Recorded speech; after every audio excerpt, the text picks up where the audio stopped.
So guys आज पूरा दिन बारिश थी और अभी भी चल रही है। देख सकते हो कि भाई पूरी मार्केट में पानी भर चुका है। और ये बारिश जब पड़ती है और साथ में इधर पे पानी जब ज़्यादा हो जाता है और तब एक स्मेल बनती है, वो ये स्मेल है मिट्टी वाली परफ्यूम की, बहुत ही बढ़िया। और जब बारिश के मौसम में जब बारिश चल रही होती है तब ये लगाने के बाद जो फीलिंग आती है भाई, अमेजिंग यार।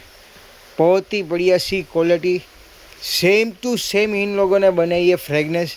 जब बारिश पड़ने के बाद जो स्मेल आती है मिट्टी की, वही सेम फ्रेगनेंस, थोड़ी सी एक्वा, थोड़ी सी स्ट्रॉन्ग और धूल जैसी जो फ्रेगनेंस जो बनती है, एक भाई माइंड ब्लोइंग बनाया है।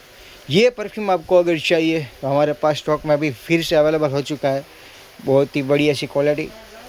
तो बाय करने के लिए जल्दी से मैसेज कर दें, वीडियो को लाइक करें, शेयर करें। जय श्री कृष्ण, जय हिंद।